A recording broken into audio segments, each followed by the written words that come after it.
There is no record in history of a happy philosopher. H.L. Mencken. Happiness? That's nothing more than health and a poor memory. Albert Schweitzer. My friends, in all honesty, I was driving by and I saw these beautiful yellow flowers and I didn't really have anything to say, but I said, man, I gotta immortalize those guys on YouTube. And of course I thought about those quotes by Mencken and Schweitzer, and happiness, and how there's so much suffering on this planet, and how I'm reminded of it so often, and how we need to use that to motivate us so we don't accept this. And I know a lot of people don't even want to go there, do we? We don't want to entertain something unpleasant. Life's already unpleasant enough as it is, isn't it? But we got to find motivation, my friends. And there's two things that are going to motivate us. It's the pleasure and the pain. So we can use pain to help motivate us. Whenever I'm coaching people, I always tell people if they're struggling, by the way, I can always tell how well they're going to do before they go into it because it's all attitude. But if I know they're going to struggle, I say, okay, come up with a list of pain-inducing questions.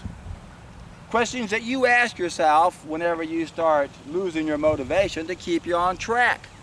Because remember, everything we do is to change the way we feel. We pursue the pleasure, we avoid the pain, so we can use those. And also remember, when we think, we're asking questions. So if you're on a solid food vacation, for example, or if you're just trying to eat better, and you're having trouble with motivation, have a list of questions that will help motivate you and put your mind back on focus. So your mind got off focus because you asked the wrong question. Wouldn't that cheeseburger taste good right now? Well, wait a second. What's that cheeseburger going to do to me? Is that cheeseburger going to allow me to see my great-grandchildren's graduation? See what I'm saying? You got to come up with personal questions yourself that will motivate you. And one of the biggest ones I find is when we lose someone or something and we feel the loss. And if you try to have empathy, and I know not everybody has that, but if you have empathy and you realize, oh my God, how many other people are experiencing the same feeling I'm having or a similar sensation. This planet is full of suffering, and no, it's not supposed to help us appreciate the good times, and I can understand everything is relative. I thought about this many times. In fact, I was contemplating on it a little bit more today as I was coming out here, thinking, well, let's see what it'd be like if we had two types of scenarios. Where one, it was paradise every day.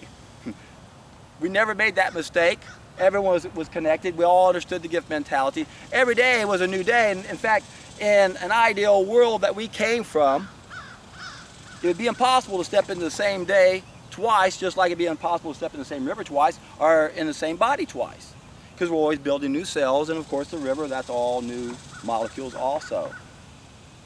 And the point I'm trying to get at here is that we would never be bored.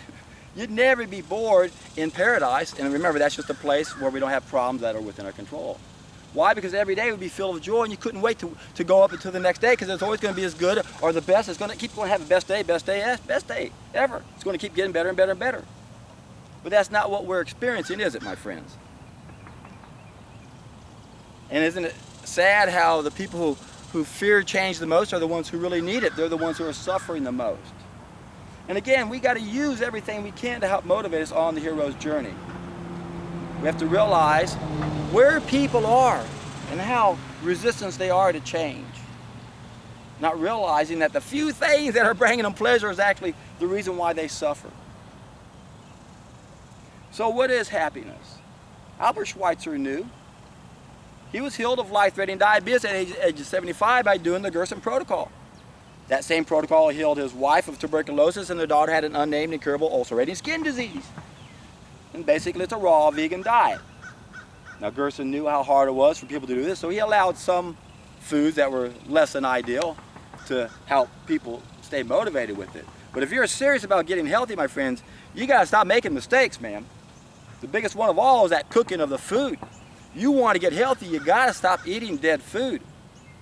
That's the key right there. So if you want to be happy, The trick to happiness is to get rid of hypoheliosis, which is an abnormally low biophoton level. All you have to do is stop cooking your food. Go on a solid food vacation, you'll bump it up real hard, real fast, up there real high, up to 114,000 biophotons according to Fritz Dr. Pop. We're supposed to be around 83,000, born at 43,000, most of us around 1 to 23,000. So, on a solid food vacation, we can go up to 114,000. So that's the tree, that's the key right there. Again, Albert Schweitzer understood. And that's why he was able to win the Nobel Peace Prize in 1952. Because he took this same knowledge that healed him of diabetes and his wife of tuberculosis and their daughter of an unnamed incurable ulcerating skin disease. He took that knowledge and information and he shared it. Now that's what we're doing here on my YouTube channel. I'm providing you the same type of knowledge that Albert Schweitzer found. This is the key to happiness. Helping people that are suffering needlessly because we have a sick system where our so-called experts are not our experts. My God, this is double speak. Poison is health? How can a drug be healing in any way? It's mind-boggling that our so-called experts have bought into this hook, line, and sinker. Right now, we have to plant our garden where we are, no doubt. We want to make this hell as good as we can. But remember, the ideal goal on this journey of ours right now is to get the hell out of hell. And you know how you get out of hell? You eat your way out of hell, because that's what got you down into hell. I'm not talking about what happens after this life. I'm talking about this life. This is hell right now that we've created by putting the wrong things in our mouth. We can turn it all around. That's all we have to do. Stop putting the wrong food in your mouth. Take a solid food vacation. Find out what real happiness is all about. Most of us don't know what we're missing. You got to flush out the serpent, that waste matter that's in our pipes. You got to bump up the biophotons. You got to have a brand new reference that can challenge all the bullshit that's been bombarded in your brain, because otherwise there's no way the average person has a chance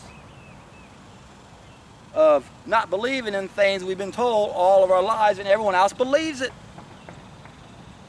It's hard to rise above the ideas of the time, raise ourselves above the ideas of the time.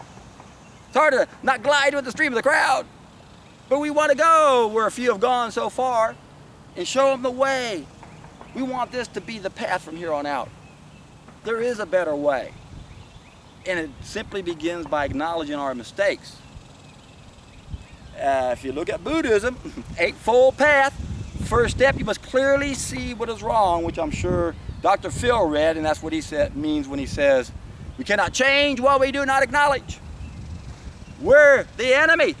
We're the ones that are causing our problems. We are the ones that can solve our problems. If you really want happiness, work at doing something productive every day.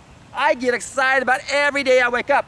Are you happy when you wake up? I can't wait to wake up every day knowing what I get to do. Help save people's lives, and you are doing it too. Keep doing it. Don't be discouraged.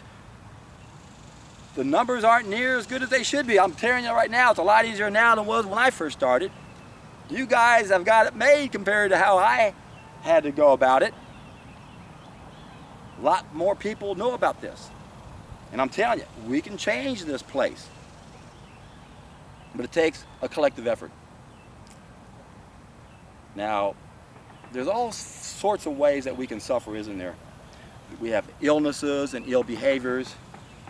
And I've identified 5 main mistakes that are at the root cause of both of those. But illnesses and ill behaviors are a little bit different, aren't they?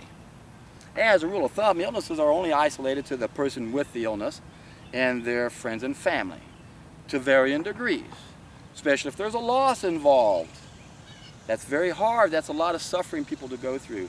And again, this is what I'm saying we need to use to help motivate us, because we lose people all the time, don't we?